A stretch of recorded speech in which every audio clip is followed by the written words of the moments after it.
Hey everybody, how's it going? Welcome back to the History of Video Games. My name is Wes, and I am here with Ben. Ben, how you doing today? I'm doing great. How are you, Wes?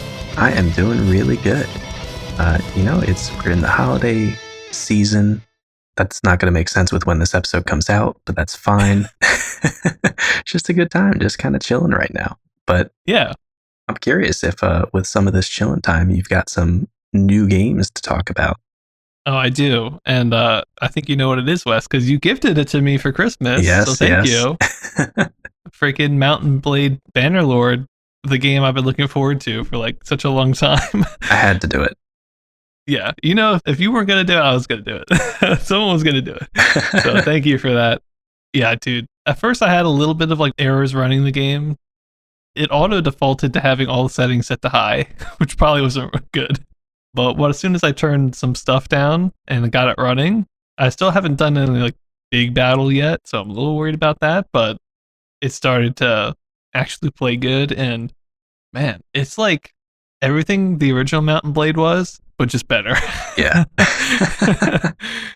I'm really, really loving it. The only thing I don't like about it is the renown system so far. Maybe you can kind of give your thoughts on that, but essentially for people out there that don't know, it seems like a system where the game kind of forces you to do more grinding in order to unlock more stuff later. Whereas I feel like in the first game, if you wanted to be real risky and just take on a bunch of dudes with a small party or something, or I don't know, just try to rush certain things over others, it let you do that, even if it maybe wasn't a good idea. And in this game, it feels a little bit more bottleneck there, but in general, the story was cool. I'm still going through it, obviously. The combat is just like I remember, which is the most important part. Oh, yeah. I love the new talent trees for each of the skills. That's great. Just about everything about it is really good. Really, really good. I'm not really sure. I feel like people age in this one and possibly die of old age. I think I turned it off, but I'm a little worried about that. But in general, I've just been loving it. So, yeah. That's awesome. It's such a good game. And did you check the options so that your companions can't just die in battle? Or I think so. There was definitely a box when I started that said, but I think it was just your main character. If your main character can die, and I said no. So maybe my friends can die, but I've been in a lot of battles and nobody's died. So maybe not. Probably not. If they do, I'm not too worried because at this point they're basically just hired right from the pub. Right. So I'll find out. But yeah, what are your thoughts on it? Because especially with renown, because to me that was like, oh, what do you like? What was it that I wanted to do? Start a kingdom, but you had to be like really high for renown for that. Oh, okay.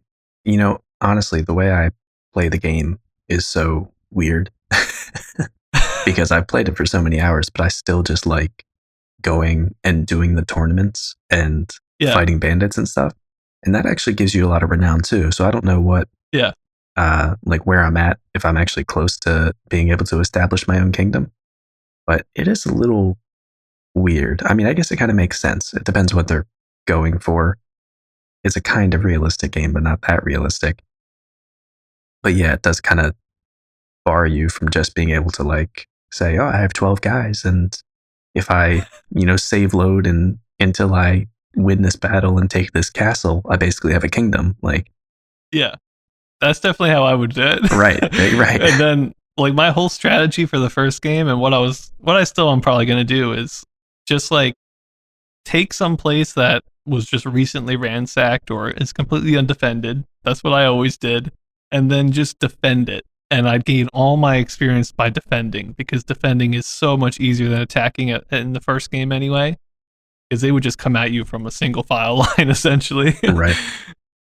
And even if I lost, because in the first game, if you lost, you didn't like immediately become a prisoner because it would only, at least for my computer or how I had it set up, it would do like, I don't know, 100 versus 100 at a time. And then it was like part 2, 100 versus 100 part 3. So after like the first 2, I would just like leave. And I gained my experience and I lost some dudes.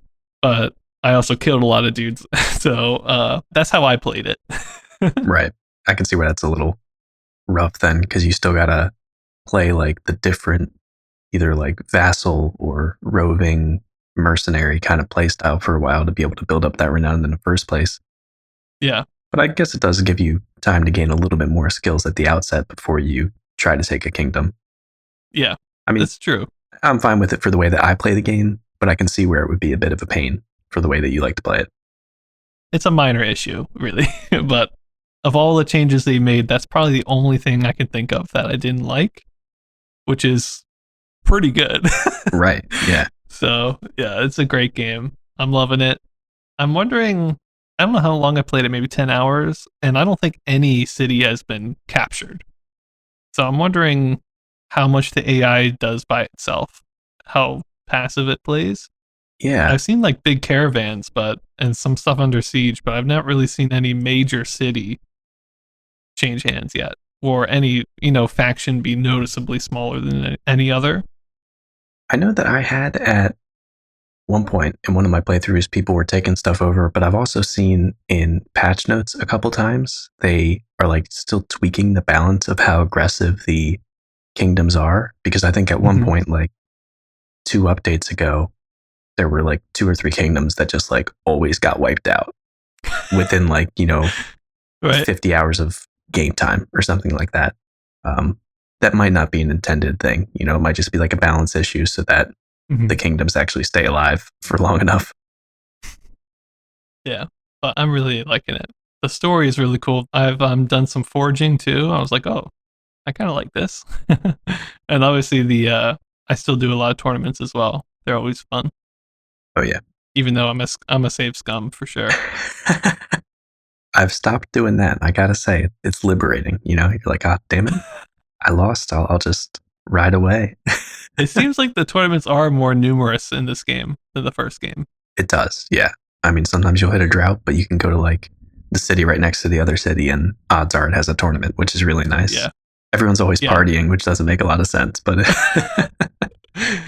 yeah. So I think that's a good reason to like not have to save scum. So because before, like there were times when like I either needed to win this tournament or I was gonna have to like let go of people from my party because I had no money. Right. Or your troops are gonna starve. Yeah. So I've been loving it. What have you been up to, Wes? Well, I'm so glad you're enjoying that.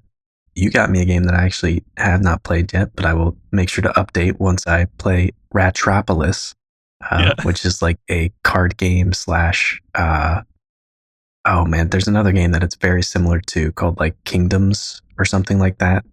I haven't played either, but it's got a lot of stuff going on, so I definitely want to check that out. But I had the itch to go back and play Fallout 4 and still chipping away at that same save file. I didn't delete and start over again, thank goodness. That's good. And last I updated, I think I was like right before the big decision of, okay, which of the 4 main factions do I want to side with? Because at some point, the other ones become hostile to you, and you can only follow the storyline for that one. And I made that decision, but apparently it's not as far into the game as I thought, because still everyone's friendly with me, even though I'm doing all this stuff for this one faction. And it's really interesting. You're like going undercover at this one faction where basically you find your son, which is the main point of the game, and he's the head of this one faction. So I'm undercover there, and they're still like buddy with me, but I'm like sabotaging them behind the scenes. So it's pretty cool. It's a neat storyline, but there's this one really weird part where there's this big battle between 3 of the big factions. And it looks pretty cool. There's explosions, everyone's fighting, and I'm like, I want to get in on the action. But because I hadn't done anything to make any of the enemies hostile to me yet, I just had to like keep shooting friendly troops if I wanted to be part of the fight. And none of them ever fought back against me. So I was just like, what am I supposed to do here? It was really strange. It's, I guess, part of the jankiness of Bethesda open world games. But after a bit of just like shooting the like robot people who I'm going up against, I just walked away because I was like, what am I gaining here? They're not fighting back. It just feels really weird. And I finished that mission. And I was like, okay, that was very strange.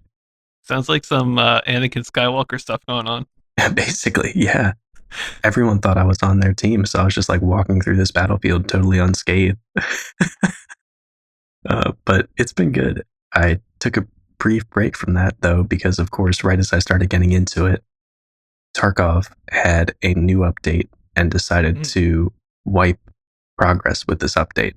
And I hadn't played in like Oh, 6 months, so I is was this still an alpha? beta. Yeah, but they're still Oh, doing. okay. They still do wipes whenever they do like a update that they feel is big enough that it will kind of like impact the economy. Usually when they add like new guns or a new map and like new loot pools and stuff. Mm-hmm. So they did a big expansion to one of their previous maps, and it was perfect for me though. Like I was very much ready for the wipe because I hadn't played in months. So like if I had jumped in 2 weeks ago and started playing, everyone would have had the best gear in the game, and I would have had like a pistol, you know. Yeah. And people play pretty hardcore, so like in a couple weeks it might be like that again. But it's been nice going back in and being like, okay, yeah, here's what the Tarkov grind is again. It still gives me like heart palpitations every time I play it, so I don't know if it's good for me, but such a stressful game. But that's been really fun too. I was like getting back into that, but I got to make sure I stay on track and keep playing Fallout. I know I'm close. There's more quests than I thought there were before I get to the end of the game, but like I got to finish it just to. Fallout Yeah. games are fun just to like check it off and say, all right, I actually beat Fallout 4, this game that came out like 10 years ago at this point or something crazy like that. And also, yeah, just to say that I had that experience. So hopefully Yeah. I'll get back into that, but currently I am sidetracked with Tarkov. We'll see where I'm at next time we Okay. record an episode. Nice. All right. Well, that sounds cool. Yeah, yeah. But should we move to the special topic now, Wes? I think we should. Oh yeah. Yeah. So for today, we have kind of a fun one for you guys. Something a little different. We're going to be talking about some of the gaming concepts that we're looking forward to in the history of games that we haven't seen yet, or maybe we haven't seen the iteration that we're looking for yet. So this isn't necessarily like the concepts that are going to be the most impactful for everybody in all times. It's just like stuff that we're looking forward to. So both Wes and I have two that we're going to talk about. I kind of want to start it off, Wes. What do you think? Yeah, go for it. I have one that kind of made me think about this special topic, and that is the first time that we're going to see level 1-1 in a video game. So, Ooh, okay. AKA video games with levels. Obviously, the thing that comes right to mind is Mario, level 1-1. Right. But when is the first time we're going to see that? And I feel like when that happens, games are just going to like become crazy immediately because all the games we play now, they don't really have levels. Like the closest thing it would be like Avalanche or something where after you win a certain game, it starts another one and it's slightly different, but it's not like level 2. Like there's no new enemies, there's no new anything. It's just the same again. Right. So when's the first time we're gonna get real levels in a game? That's the question. I think particularly level 1-1. And when I was thinking about when we might see this, I think Pac-Man has levels like that, right? Level 1-1, level 2-1, level 1-2, whatever. Yeah. And I think that comes out in 80. I don't know for sure, but I'm gonna put my guess on we're gonna see it in 1980. Okay. Nice. Yeah. And I think that's a good guess. I don't know. I know Miss Pac-Man definitely has like distinct levels that are different colors and there's a different Right. like special fruit that you can eat. But there are definitely different levels in Pac-Man, but I'll have to see like how they represent them. You know what I mean? Because Right. it's always the blue thing, and I don't know if the map ever changes. But Yeah, that's the question. Does the map change? I forget. Yeah. Interesting. Yeah. Well, I'm excited to see too. That's an interesting point. If you had to guess higher or lower than 80, what are you feeling? I think, I mean, it's going to depend on how picky we are about whether it's like level 1-1 or not, but I think higher. I think we Okay, you still think got higher. a little Okay. bit of time, but. Okay. We might. I've done some research for 79 already, and I don't think I've seen anything like that. So, Okay. You might be right. You got that insider information. A little bit.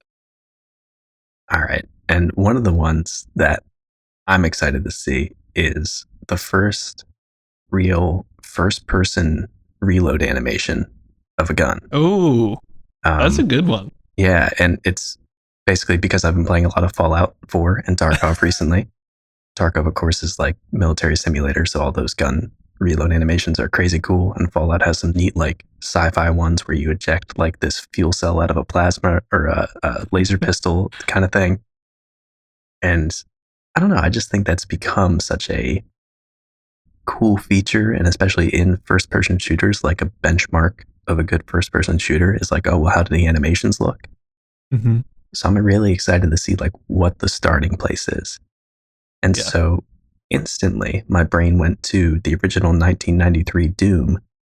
But if I'm remembering right, I didn't look up a video, which maybe I should have. If I'm remembering I didn't right, look up any videos for me, so they're just blind guesses. yeah. If I remember right, the gun just like disappears off the bottom of the screen and then shows up again. And that's how you know like Okay. the gun reloaded, except for the shotgun, which I think had like a pump animation. So that's kind of like my reference point. But Hmm. even though Doom is really popular, I feel like the first animation is just like totally shot in the dark. I'm going to say 1991.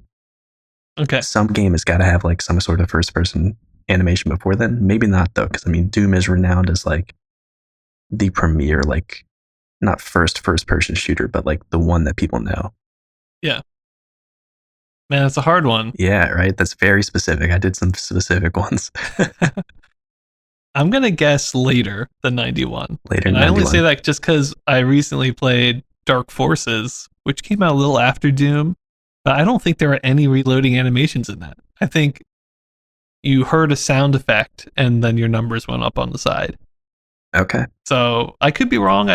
I don't really remember, but yeah, that's tough. I'm gonna go above 91. We'll have to get back to that in a couple of years. Yeah, I'm excited to to see. find out. And it feels totally random sometimes. Like Dark Forces in 95 could have no reloaded animations, but then this like one-off game in 1988 Yeah. could have it, you know? So Yeah, it's very true. It's very true. All right. Well, I've got another one that I'm looking forward to. This one is also kind of weirdly specific. It's not the first open world game, but it's the first person game that isn't in corridors. That's what I want. oh, yeah. Cuz again, I'm kind of thinking like I want to play games that have levels in them. To me, corridor mazes aren't levels. Right. Even if you made the walls like look nice, I want to play a game where I can like look more than 5 feet to the sides. So, what game is going to have the first time it's a first person game? And I'm not counting like space games. This is like a walking game, we'll say, that doesn't have corridors or isn't in a corridor. And for my guess, I'm going to guess pretty high. I'm going to go 87. Yeah, okay. Just because I think first person games are pretty rare and are hard to do. Right. That's interesting. I got to lean a little bit earlier than that. Yeah. Just because I feel like Apple II games, somebody's going to come up with something that's like a more detailed first person environment. But I don't know. In Apple II, you can't really do anything other than corridors. Yeah, that's That's tough. what I'm saying. That's Yeah. that's a Sorry. that's a good one though. I'm interested to see. All right. So you're thinking under. Yes, yeah, that's what I'll say for now at least. Okay. And then the second one that I had, gaming concept that I'm super interested to see like the first iteration of, is specifically character skill trees. Yep. Because we've had RPGs and we've had like strength stats, but we haven't had like 5 strength or invest a talent point to unlock this move kind of thing. Right. And also probably because I've been playing Fallout recently, that was on my mind, and I'm thinking I might jump back into Divinity Original Sin 2. I want to see what the first iteration is of being able to unlock something or like getting skill points and being able to put them into something instead of just like nebulous experience, which gives you strength, which gives you health kind of thing. Mm-hmm. So given that CRPGs are kind of already in full force and D&D already exists, which basically has skill trees, I'm guessing, at least in the original version, like barbarians level up to this level and then they get this move kind of thing. Mm-hmm. I don't think it's going to be very long before someone comes out with one, at least like a very simple implementation of it. So I think 1980, maybe, like pretty soon, we're Yeah. going to see some sort of early skill tree, which I'm super excited about. Like anytime you can see like, oh, if I get 2 more intellect, I can unlock Fire Blast or something like that. Yeah. That really helps make an RPG, I feel like. Yeah, I think your guess is pretty right on the point. That's where I would probably put it. So, just for sake of argument, I'm going to go later. I'm going to go 81. Okay. Yeah. It's going to be close. Like someone's got to be thinking Yeah. about that already. Yeah, I think it'll be pretty soon. I'm even thinking like some sort of 2D action game where, you could put a point into health or a point into how much attack damage you do. You know what I mean? Like, I feel like I've seen that too in Castlevania or something. Right. Yeah. So, yeah, I don't think it'll be too long for that. And that'll be nice. That'll be like some real decision making in the games. Right. Finally. Yeah. Sort of like quote unquote builds for characters. Yeah, definitely. That's a good one. I hope we get that soon too. All right, though. Those are our concepts we're looking forward to. I hope you guys like that. But why don't we take a small break and then head into the games for today? Oh, yeah.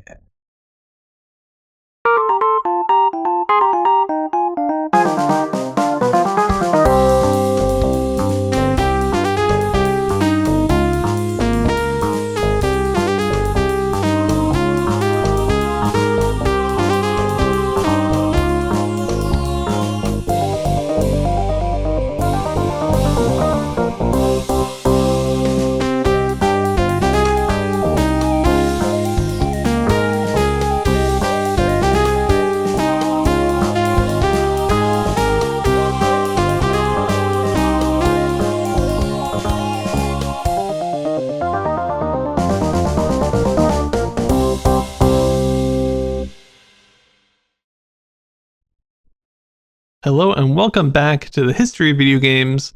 We're going to start off today by talking about some honorable mentions. And before we really get into it, I want to mention that both Wes and I are only going to review one game this episode, just because we've got a lot of mentions we want to go through. There's a bunch of computer games this episode, and we're just not going to have time to do 4 reviews like usual. So let's start getting into these mentions.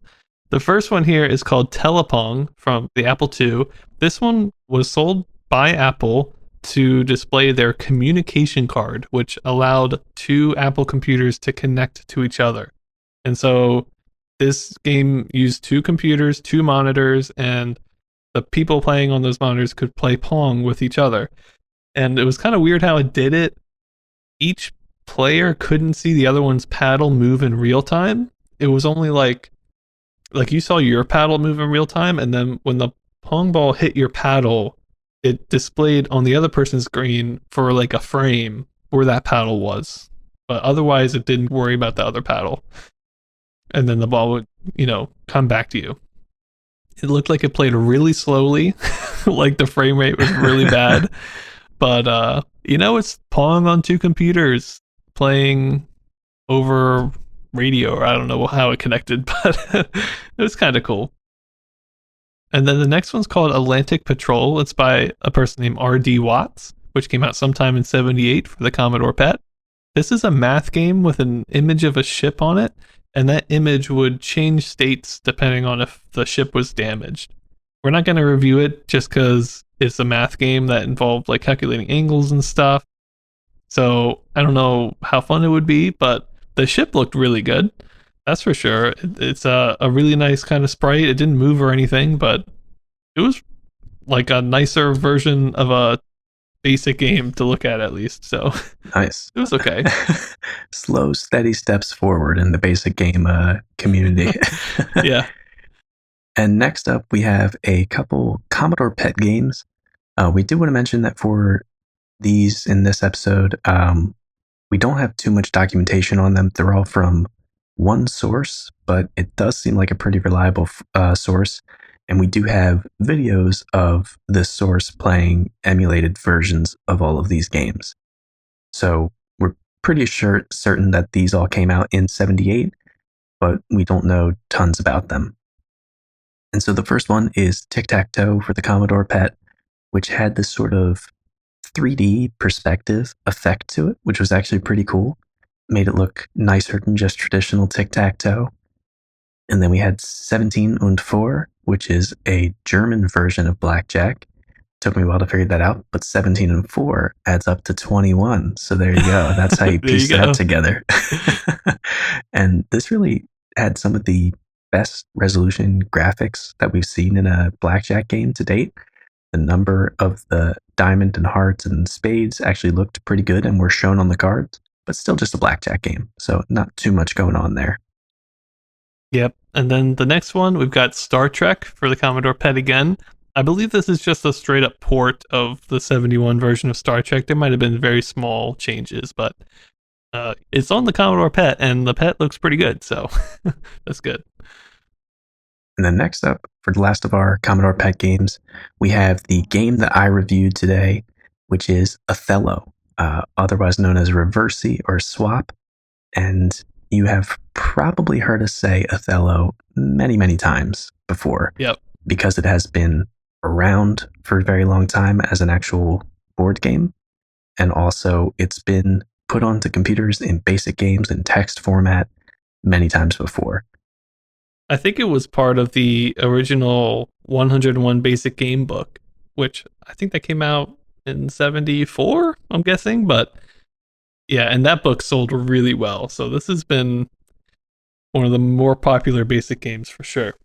Yeah, and I'm sure because it's been around for a while, it's a popular challenge for people to program. And it's kind of one of those ones like tic-tac-toe where everyone's like, oh, you kind of want to make it in every language for every computer. Mm-hmm. But this version, which we're pretty sure came out in 78, is actually a pretty good version that has a good enough visuals that it's not like we're just reading text to assume what's happening in a board game. Right. So we thought now would be a good time to take a look at it and describe Othello as we go through it. So just a little background on when I booted this game up, some stuff I thought about it. The instructions, and I don't know if this was written by the original coder or if it was written in the emulation that I played, but they actually had an S/he for a she/he when you're referring to your opponent, which has got to be the first time. I feel like every instruction and flyer we see, it's like when your opponent, does this, which, you know, it's the 70s. Everyone was referring to like anyone other than yourself is a male. But I just thought that was interesting. Nice to see that, you know, a little bit of representation of like, hey, girls might actually play this game. You know, they exist. Right. It's not just a man's world out there. So again, I don't know if that was just the emulation or not, but I was like, hey, glad to see that in there. And also, this version, like I said, we wanted to look at because it has visuals and it actually updates as you play. It's not like where the screen is just a bunch of X's, O's, and dashes and you have to say print board or some type of command to see what's happening every single turn. And Othello is based off of Reversi, which was originally created all the way back in 1883 for the board game version. But the Othello version, which had basically exactly the same game except the initial board setup was different, was actually patented pretty recently in 1971 by the salesman Goro Hasegawa. Overall, you can sort of think of it as Go with slightly different rules and less pieces. So getting into the gameplay, this is going to be just sort of my brief overview of how to play Othello, but you'll probably want to look up a video of how to play it if you actually want to get into it because it's much easier to see. Othello and Reversi are both conceptually very simple board games. They are played on a 8x8 board. Each player starts with 2 pieces in the center of the board, positioned diagonally from each other, just forming a little square. And you can only place a piece on a space if it will capture the other player's piece. And in Othello, you capture a piece by having one of your pieces on either side of it in a line, either horizontally or diagonally.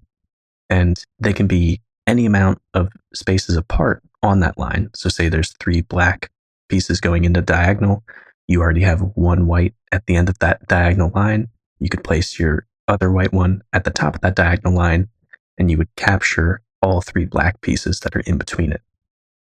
So, like Go, except you don't have to fully surround a piece to be able to capture it. And the other main difference that I saw from Go is that instead of a captured piece being taken off the board, when a piece is captured, you flip it to match the color of whoever took it. So all of the 3 black pieces in that situation would turn to white pieces in that diagonal line. And basically, you keep going through this, alternating turns and placing pieces on the board until it is full or one of the players can't make any more moves. Apparently, Othello made the change where the game doesn't immediately end if a player can't make any more moves. They just pass, and then the other player makes a move, and then you keep going until nobody can make any more moves. And the person who wins the game is the one who has the most pieces on the board that match their color. I should also say that you can only place your pieces adjacent to another piece, which is sort of covered by the fact that you can only place a piece if it takes at least one of your opponent's pieces in that turn. Mm-hmm. So it's an interesting game. It's probably not a fair comparison, but it feels like a more restricted version of Go because there's like less options and less movement. I feel like I'm pretty sure in Go you can kind of place anywhere on the board, but that also creates its own unique situations. I mean, there's still like competitive leagues of playing Othello, as far as I could tell. So it's definitely one where a lot of strategy goes into it. Maybe be a little easier to pick up because Go's like pretty hard. Right. Yeah. Like I played one full game through this, and I felt like I knew what was going on, not well enough to have any sort of grand strategy, but I at least was like, okay, here's some of the consequences of my actions and what might be a good play kind of thing. Whereas, yeah, Go is a little bit harder to get into, especially when you're playing on like the traditional, what is it, like 10 by 10 or no, it's not that big, but it's a pretty big board. It's big, yeah. Getting into the ratings that I had specifically for this version of it, for the Commodore PET, for graphics, I gave it a 1 out of 10. There's nothing particularly fantastic going on here, but the game does display an 8x8 board, has somewhat circular pieces. They aren't just squares, and they're either filled white or they're not filled so that they're showing the black background.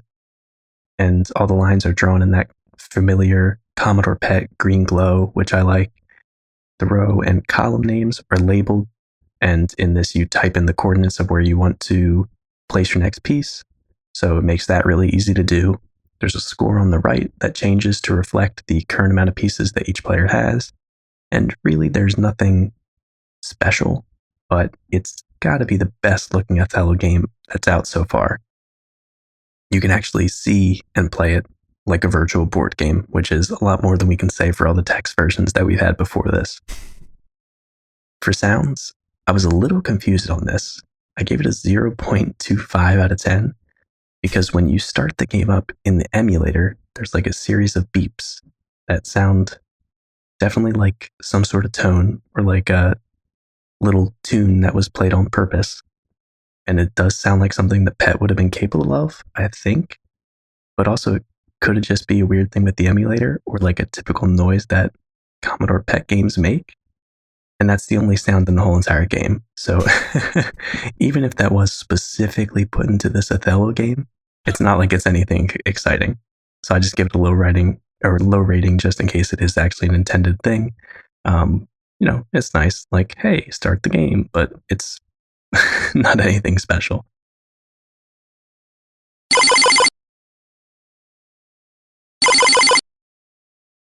Now moving on to gameplay, I gave it a 1.5 out of 10 just because it really accurately and faithfully plays a game of Othello, as far as I can tell. It's super simple, but you can see your pieces move, you can see the board state change quickly without having to wait for the computer to print out the next board.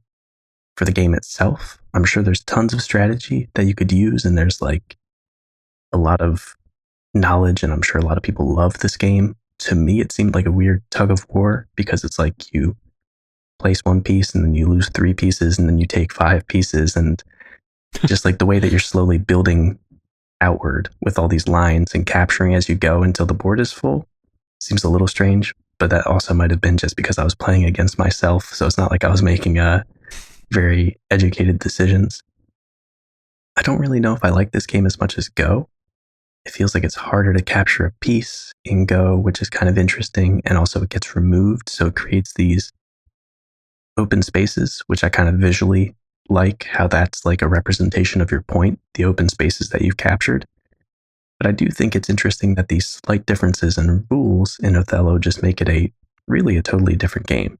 They're very similar, but I'm sure strategies in them are pretty different.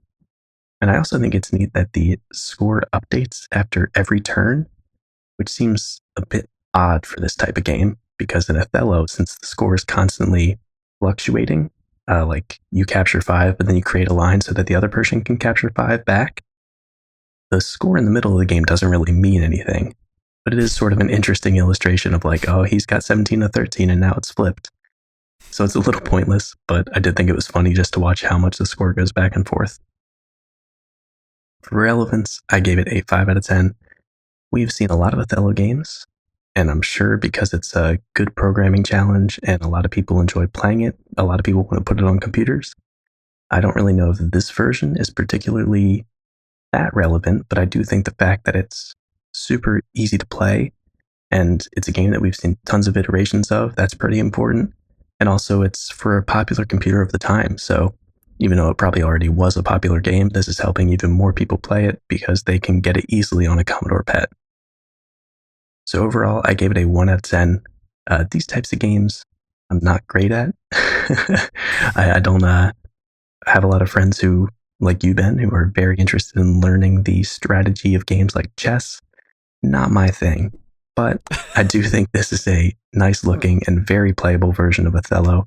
So I'm glad that we were able to finally take a look at one so we have like a frame of reference for the, I'm sure, thousands of future versions of this game that we're going to see. My only barrier to getting into Othello is the game itself. It's not like I don't want to play this game because I have to read text and the graphics look horrible. Like this is just a version where it's like, okay, I'm playing Othello. It doesn't feel like I'm compromising to play it on a computer, which is really nice. Yeah. I didn't know how the game was played. It sounds... Yeah, I don't really like the tug of war aspect of it. That Yeah, seems weird. I mean, I'm sure there's strategies you can do to like plan 5 moves in advance. So like you're sacrificing pieces to gain a lot down the line, but it's just real weird. Like you have to place a piece next to the other person's piece, so you know they're going to take it at some point. I don't know. Like I said, I'm sure a lot of people like enjoy it and have great strategies for it, but it's really not the game for me. I wonder if they get to the point where like, since you can pass, both people are like, "No, I'm not going to put anything down," and it's stalemates or something. That's interesting. It seems like the kind of game that would be a lot of stalemates. Yeah. All right. Well, Othello. I'm glad we finally took a look at it, like you said. Yeah, And it seemed like of all the versions, this one was okay. So definitely. If you're going to play an old computer version of Othello, this is the one to do it. Yeah. All right, cool. Let's keep moving on, though. We've got a lot of honorable mentions to do. So this next one is called The Killer Shrews by Don Daglow. Hopefully that name is like memorable to you guys, because we've seen Don Daglow a lot in the history of video games, especially in the very early history. He hasn't been around too much lately over the last couple of years, but this one, I don't know what it was. It sounds like a Hammurabi-esque game, but the code has been lost, which is the case with like every single Don Daglow game. So I don't know what to say. Hopefully at some point we'll be able to see one of his masterworks and it'll be more than Hammurabi. It better be. And then next up we have Video Checkers by CompuQuote. We don't have much info on this, just a couple of ads. Just looked like some kind of checkers game, but it had video, maybe. So there's something there. And then next up, we have a whole list of sold 20 games that didn't sound like there was too much interesting going on with them, or they were all text games, so we didn't really get into them. But we have Astro, Bomb Run, Drag 500, Dice Gam, which might just be the code for Dice Game, Fight, Galaxy, Battlestar Galactica, Game Pack 2, which had Hangman and Cubic, golf games, Gunner, hockey, Krieg, Oregon, pinball, poker, radar, sailplane, shoot, shoot 2, two different versions of Space War, and then a couple different Star Wars games called Star War and STTR 1 and 2, and then WW3, which I'm assuming was a text game. So a lot of interesting Soul 21s, but nothing that we thought was interesting enough to really look at and play. Yeah, probably a lot of mathy stuff. Yes. In there. All right, but let's move on though. We got the next one, which I actually rated. It's called Treasure Hunt, and I thought it would be a cool game, Wes. It's by a guy named Lance Miklas, and in the game code, it has a date of May 1978. Although it might not have been published till later, I did find it in a magazine from October. Doesn't mean it wasn't published somewhere else earlier, but for sure it was published by at least October, but it was written in May, so we're going to check it out in May. And I thought this was going to be another text-based RPG, which I was cool with. I was like ready for it. But this is actually a Hunt the Wumpus inspired game. It does have some aspects of Colossal Cave Adventure in there. I read later that Lance Miklas actually will come out with a couple other games that were more closely related to Colossal Cave Adventure. But this one is definitely Hunt the Wumpus. And it's been a long time since we've looked at a game like that. I think you did the original Hunt the Wumpus, and I don't think we've rated one since then. Yeah. Maybe you did another one. I forget, though. When did that come out? Like 72? Like that was like one of our first episodes. Oh yeah. It's been a while. And we have seen ports of it and clones of it all throughout the years. So maybe it's about time we checked one out again. But this one's called Treasure Hunt, and the whole point of the game is you're going through a cave. That sounds familiar. Except there's 20 different treasures in the cave, and you have to find them and then take them to the entrance of the cave. And if you can put all 20 there, then you win. So that's what you're trying to do. There is no like wumpus that you're hunting. It's and this is where the Colossal Cave influence might be coming in. There are puzzles in there, and there are monsters, some of which you have to avoid. They don't chase you or anything. And some of them act as puzzles where maybe you need a sword to slay something or something like that. So there are some monsters in there. There's some dangers like pits and let me see what are all the monsters. Actually, I wrote them down. We've got bats. Bats apparently pick you up and put you in a different room, and if you're carrying treasure, you'll drop it in a random room in between the rooms. Which sound like just really annoying creatures. Yeah, which is one of the Wumpus versions had super bats, which were just as annoying, if I remember right. Okay. You have an earthquake, which apparently moves the rooms around, like the order of the rooms, which sounds really annoying, especially if you're making a map. Then you have a pirate, which I'm not sure if I'm on board with the theming here, but we have a pirate, and the pirate will steal your treasure if you have it and then run away with it. And I read in the CRPG Adventure blog that they don't know if you ever get the treasure back or if it's just gone.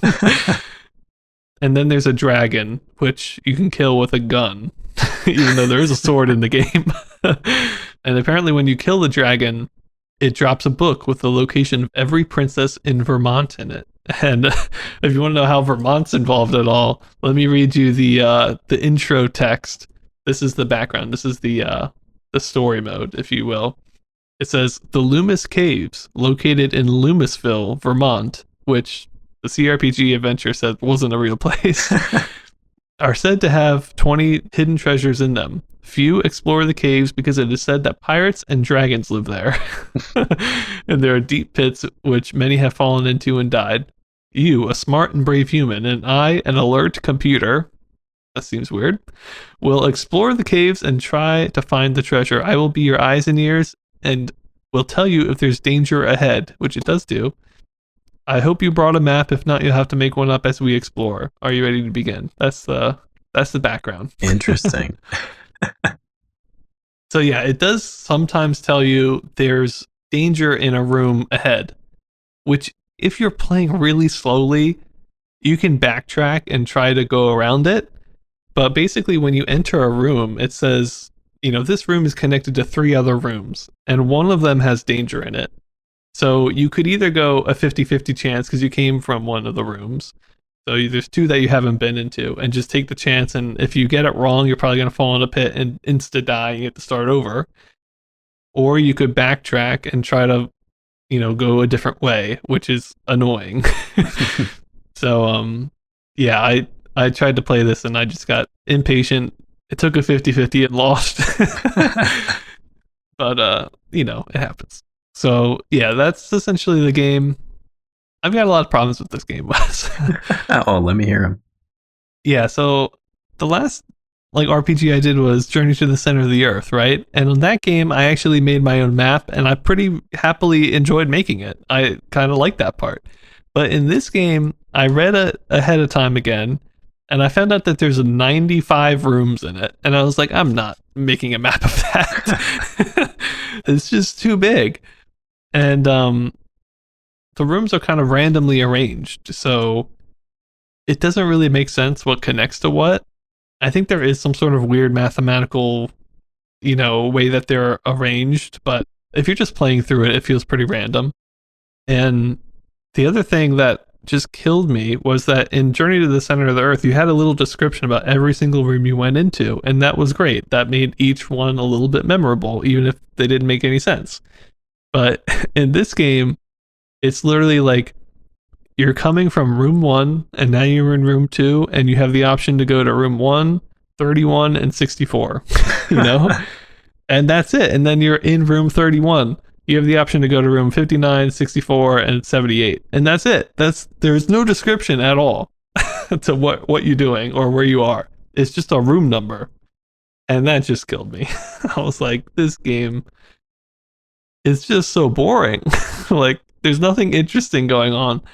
The puzzles, I think some of them are kind of cool. There's one where you meet an invisible man somehow, and he says, can you help me find an invisible dog that's lost? And basically, if you're in a room adjacent to the dog, it'll tell you that you hear a dog barking. But of course, you have to kind of work it out to figure out, since you can go to multiple rooms, which one that the dog is in. And when you're in the room with the dog, it doesn't bark. You have to be adjacent. So I thought that was kind of a cool puzzle. It doesn't really make sense with the dragon and the pirate, but that's okay. But there's just not enough stuff like that. It's really that there's a wizard that I think you have to give him something, and then he gives you something, and that's it.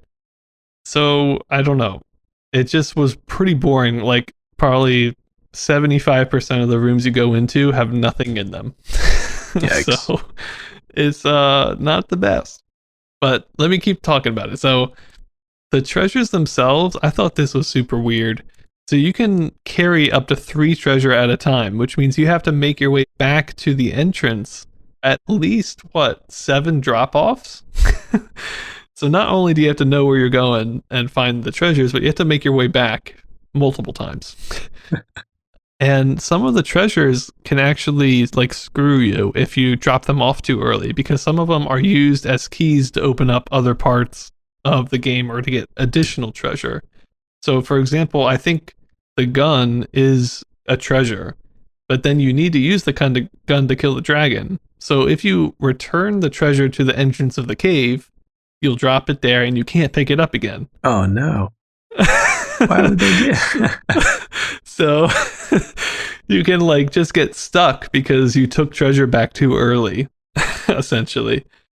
I guess the strategy is to drop all the treasure off a room before the entrance until the very end. But that apparently happened to the CRPG adventure guy. So I felt bad for him. And then there's apparently just some bugs or some weird RNG stuff in the game. I already mentioned the earthquakes and the bats. But apparently one of the items you need to bring is a magical carpet, and it can just disappear. And the CRPG adventure couldn't figure out why it did that. So weird. He just had to restart the game and try it again a couple times till he got it, which Yeah, I don't know what's going on there. I don't know if it's unfinished or just part of the code that wasn't working. I don't know. It's like a really large game with like nothing in it is the best way to describe it. And like just no soul, you know? That's what I felt about it anyway. So, let me get into my ratings. For gameplay, I gave it a 0.75. I did not like this. I didn't play it for very long. There's two things that really killed me: how large it was and empty it was.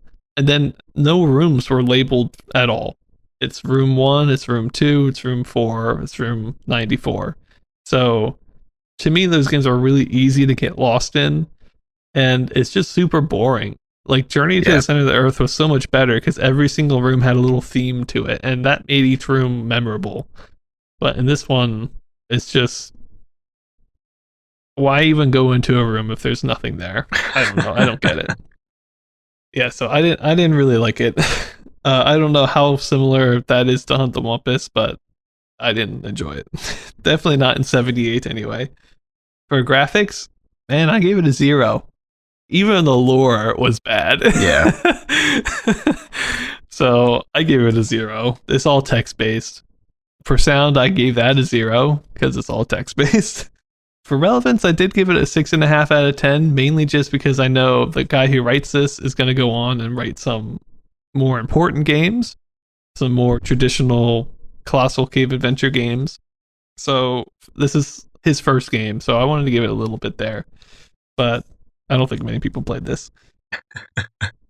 And then overall, I gave it a 0.5 out of 10. It's really bad, but it's weird because I think like the score is maybe the lowest I've given all year, but I feel like another game's going to take worst game of the year cuz this one doesn't like insult me. I just think it's a bad game. You know what I mean? Right. Like we've like the historically the worst games of the years are games where I get angry playing cuz it's like insulting. Insultingly bad. But this is like somebody's first game, and maybe they loved Hunt the Wumpus and wanted to do their own thing, and they tried, and there's nothing bad about the game necessarily. It's just like not a good game. So the rating is really low, but I don't hate this game. I just wouldn't play it. Yeah. Oh man, that sounds So like quite a doozy of a lot of nothing, a lot of weird things to instantly make you not want to play the game. Like text adventure games, definitely a few of them have just like instant death scenarios, yeah. like the ghoul in the haunted house game that I played last week, Mhm. House of Seven Gables, and it's all right if there's only a couple, and also if they're like known entities, so you learn from them. But if you have like a quake, that just changes everything up. Like halfway through the game, you could be like, I know room 5 has a hole always, and then it might not anymore, right? Like that's Yeah. And the game itself will randomize itself after every game. yikes. Well, what's in every room will change. I guess the real thing about it is that it supposedly warns you you're adjacent to something bad. It does tell you that. So it's hard to die unless you take a risk somewhere. It can happen. Like there's one where when you meet the wizard, it doesn't actually tell you that there's a wizard in the room. It says there's a magic book, and if you try to take it, you instantly get slain by the wizard. Oh, jeez. So you need, I forget what you need, like maybe the sword or something, and then you can grab the book from the wizard and he can't attack you or something. I don't know how it works, but so it can happen, but I guess that's how they try to fix that. But it's still just like boring, It really. sounds rough. Really I mean, boring. it doesn't have the sort of, I mean, not the Hunt the Wumpus is a great game, but I feel like the driving factor that makes it popular is like you're constantly seeking this one thing. So you have to have a reason to put yourself in danger, you know? It's like I Mm-hmm. know the Wumpus is 1 square away from me or 2 squares away from me because you smell it or whatever. And there's a reason I might want to go this direction. But if you could just like slowly creep your way through all these rooms to accumulate things to maybe solve the puzzle if you don't put the wrong things back first. Yeah, no, I can see why that wasn't a fun time. That Yeah. Maybe like Lance's next one will be good, but Yeah, yeah, yeah. I his mean, first one, yeah,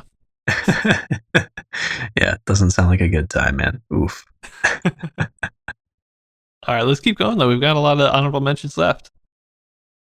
So this next one is called Star Wars, otherwise known as Star Wars Simulation, and I think I only found this in a magazine, but it's by the company Objective Design, and it's for Intel 8080 machines.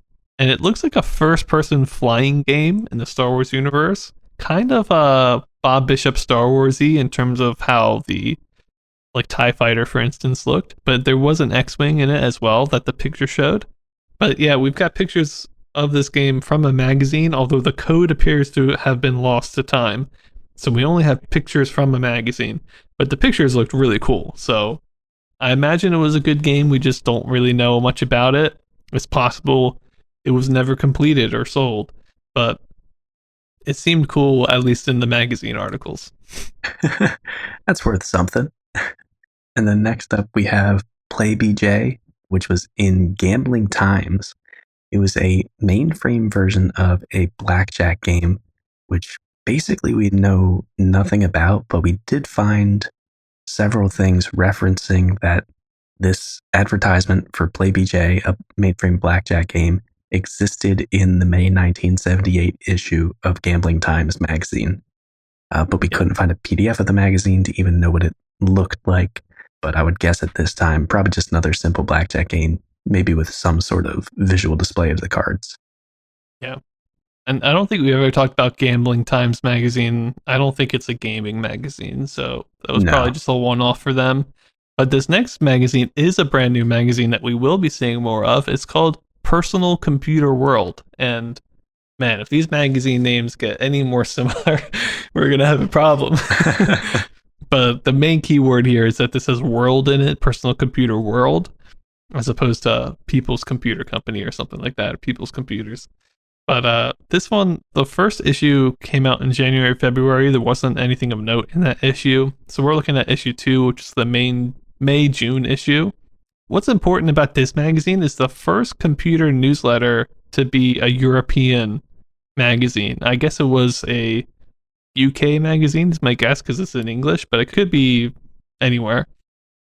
But I thought it was really funny. In the first issue, it specifically says, we want to be like Byte Magazine, one of the big ones over here. Right. So this was their version of it, and it actually it's smaller than the US ones, but it's actually got some good stuff in it. In the May June issue, there's a game called Scramble in there that I thought was kind of cool. It's a Scrabble type word game where you're picking letters and you had to try to make words from those letters, but it's not necessarily like on a board. It's more just picking and making words. So it's a cool like European computer release. Yeah, yeah. Getting some more slightly interesting things in the magazine world. And on to, not to be confused with Personal Computer World, People's Computers, the May June issue. We didn't cover anything for the January through April issues of this just because there wasn't anything notable, but we do have quite a few games in the May June issue that we want to talk about. The first of which is Star Wars by Mark Pelcharski. I'm not good at saying Polish names. There's a Z in there somewhere, so sorry for butchering that. But it does have an interesting take on the Death Star sequence for this game. It's basically a turn-based game where you're dodging TIE fighters until eventually you have to align yourself with a target to blow up the Death Star. But we do only have code for this. I would imagine it's a text game, but I'm not too sure about that. They are like some pictures of it. It's text, but it's kind of like one of those ASCII characters of like a grid with like pluses and circles on it. You know what I mean? Okay, so that's at least something, yeah. Yeah. I mean, I don't know if that's better or not, but Better than just text, I think. yeah. And then next up, we have Casino by Borge Christensen. Again, saying the name's wrong, I'm sure. But it was a roulette game with a simulation aspect added to it where that made it so if you did too well in the casino, they would actually ask you to leave. Like, hey, stop winning these games or else we're going to break your ankles kind of thing. So nice they have a little flavor text for that. And then next up, we have Pong for the Pet by Martin Cohen, which is Pong. We only have code for it, but we'll be able to cover something like this a little bit later when we see it published. And then also in the May June issue of People's Computers, we've got Kaleidoscope. It's probably the most detailed version of Kaleidoscope we've seen to date, even though it's not a game, but it was on the Commodore PET, so the resolution was pretty good. Although I don't think it had very many colors, if any at all. It was mainly just like lines and shapes that did weird stuff. Moving on, we've got Vegas Blackjack, aka Tiny Blackjack, which was a version of Blackjack that did let you split hands, double down, and give extra score when getting a blackjack. So I guess there's more going on there than usual. Although I think it's just text based. And then finally, we've got a port of Hunt the Wumpus, as if we didn't have enough Wumpus already in this episode. But this one was written in level 1 basic. I think they had already published like a level 2 basic, but readers said that they couldn't figure out how to do it. So I think this is a bit of a dumbed down version, but it's still for the TRS-80, so I'm sure it could play Wumpus just fine. And then to wrap up our honorable mentions, we have the Creative Computing May-June issue, the first game of which we want to talk about is Tennis Match, which is a RNG text turn-based sport game of tennis that played speech sounds. I'm not sure, Ben, do you know what system this was playing on that it was able to play speech sounds, or is that just in the code? I'm not sure. It was sold with something else, or it had some other component to it. Got it. Maybe I can look it up real fast. It just says microcomputer, so I think it's any real computer. It's a separate piece of hardware. The sounds, or Yeah, that made the sounds. okay. And by the way, it says, I didn't see this. It doesn't put the code for it, but it says that it also comes with Lunar Lander. That said sounds. Oh, sounds for Lunar Lander with that Yeah. hardware as well. Okay, interesting. It's called the Model 1000 speech synthesizer. Huh. System for S100 bus computers. Okay, gotcha. So after that one, we've got Encounter. This is a 2-player real-time game involving 2 keyboards where each player moves soldiers around to capture tiles on a board and can engage in combat with each other. I am really interested in this one, Wes, because it's in real time. So whoever can type faster gets to move faster. Ooh, nice. Yeah, since there's 2 keyboards, this is like a real-time strategy game. I mean, whoever, it's like if you can type out the code faster, to make people move or whatever, you can just do it. So I really thought that was interesting. The combat in it is like 2 soldiers move on top of one another. One has like, let's say 10 guys, one has 5, and then like every second each side loses 1 person until the guy who had 10 now has 5 and they're on top of it. You know what I mean? Gotcha. Yeah. So it's not really combat, but sounds cool. And then after that, we've got Oregon Trail. This is version 2.0. There are actually a lot of different versions of Oregon Trail. This one's by Dan Rawich. So it's version 2.0, but really it only just changed percentages under the hood to make the program feel a lot more realistic. For example, sometimes you get a dialogue that's like, there are riders ahead of you, X happens or something. But that would actually, in this version, decrease the further you got to Oregon, because that would mean that there's less riders ahead of you to the goal. So just some weird stuff like that. But it seems like pretty much Oregon Trail. We'll have to keep our eyes out to see if any future versions really do change a lot. Oh, yeah, because it's always a good time to get in there and get bit by a snake, Oh, yeah. And then next up, we have Art Auction, which is a game, sort of, that involved buying and selling paintings and using probability to give you hints on how much different paintings would go for. And if that's your kind of thing, it doesn't sound too riveting, And then last up for our honorable mentions, we have Black Box, which is a game where you shoot beams into a grid, and then based on where they end up, you can determine how they were deflected within the grid, and you're trying to hit certain points in the grid. So the way I think about it is it's almost like I don't know, solving for X in an algebra equation or something. If you can kind of figure out how your beams are being deflected, you can sort of aim them to hit the certain points in the grid that you need to hit. Mm-hmm. Um, Sort of interesting. It just kind of seems like a spin on some of those games where you have to blow up sections of a grid to trap a cruiser or something like that. But just another spin on a sort of math guessing probability type game. Yep. And that'll do it for us today, guys. Maybe a bit of a shorter one. We'll see, but I hope you liked it anyway. We did cover 24 games. So It's a lot of both stuff. Wes and I rated one. Wes, you did Othello, a game that has been around from the very beginning, and we're finally getting to. And I did Treasure Hunt, which the name made me think, oh, this might be pretty cool. And then it was nothing. But that's okay. So, and then we also talked about our favorite concepts we're looking forward to, which I really enjoyed. So, thanks for sticking with us. Yeah, and hopefully we'll in episodes to come we'll get to see how right we were with those predictions. But make sure to follow us on Twitter for updates about when our episodes are going up, and check out our website to get a visual look at our timeline and more information about all the things that we've previously covered. And make sure to send us an email if you have any questions. And with that, we'll see you next week. See y'all next time.